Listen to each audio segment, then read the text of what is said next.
नीति वचन अध्याय 11। प्रभु को खोटे तराजू से घृणा है, किंतु उसे सही बात पसंद है। घमंडी को अपमानित किया जाता है, किंतु विनम्र में प्रज्ञा का वास है। धर्मियों की ईमानदारी उनका पथ प्रदर्शन करती है, किंतु विधर्मियों का कपट उनका विनाश करता है। संपत्ति कोप के दिन किसी काम की नहीं, किंतु धार्मिकता मृत्यु से रक्षा करती है। निर्दोष की धार्मिकता उसका मार्ग प्रशस्त करती है, किंतु दुष्ट की दुष्टता उसका विनाश करती है। निष्कपट की धार्मिकता उसे बचाती है, किंतु कपटी अपनी वासना के जाल में फंस जाता है।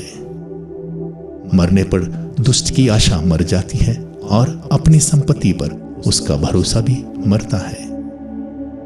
धर्मी संकट से मुक्त है, वह विधर्मी के सिर पर पड़ता है। विधर्मी अपनी बातों से अपने पड़ोसी का विनाश करता है, किंतु धर्मी अपने ज्ञान द्वारा बच जाते हैं।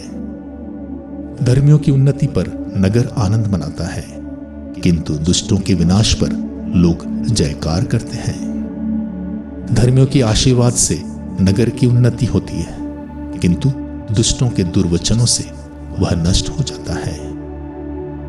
जो अपने पड़ोसी को तुच्छ समझता वह मूर्ख है, किंतु समझदार व्यक्ति मौन रहता है।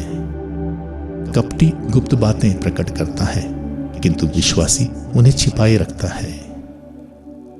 नेतृत्व के अभाव में राष्ट्र नष्ट हो जाता है, किंतु परामर्शदाताओं की भरी संख्या में कल्याण है। जो अपरिचित की जमानत देता है वह हानि उठाएगा, और उत्तरदायित्व अस्वीकार करने वाला झंझट से बचता है। सहृदय नारी का सम्मान होता है, और परिश्रमी व्यक्ति को धन प्राप्त होता है। जो दूसरों पर कृपा करता वह अपना हितकारी है, किंतु निर्दय अपनी ही हानि करता है। दुष्ट की कमाई विश्वसनीय नहीं होती, किंतु जो न्याय बोता उसे सच्चा प्रतिफल मिलता है। धार्मिकता जीवन की ओर ले जाती है, किंतु बुराई करने वाला मृत्यु की ओर बढ़ता है। प्रभु को कपटी हृदय से घृणा है, किंतु वह निर्दोषों पर प्रसन्न है। दुष्ट को अंत में निश्चय ही दंड मिलेगा, किंतु धर्मियों का वंश बना रहेगा। नासमझ स्त्री का सौंदर्य सूअर के थूथन में सोने की नथ है। धर्मियों के भाग्य में कल्याण बंधा है, किंतु विधर्मियों के भाग्य में प्रभु का क्रोध लिखा है। जो उदारता से दान देता है वह और धनवान बनता है।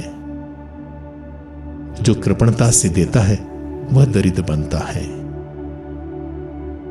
उदार व्यक्ति संपन्न होता जाता है।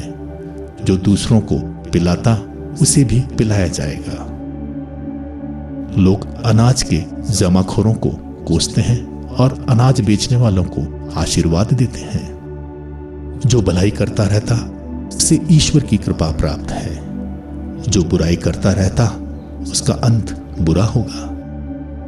जिसे अपनी संपत्ति का भरोसा है उसका पतन होगा, किंतु धर्मी नए पौधों जैसा लहलहाएगा। जो अपनी गृहस्थी का ध्यान नहीं रखता उसकी विरासत नष्ट हो जाएगी। मूर्ख बुद्धिमान का नौकर बनेगा। धर्मी को जीवन वृक्ष प्राप्त होगा, बुद्धिमान लोगों का हृदय मोल लेता है। यदि धर्मी को पृथ्वी पर अपने कर्मों का फल मिलता है तो दुष्ट और पापी को क्यों नहीं।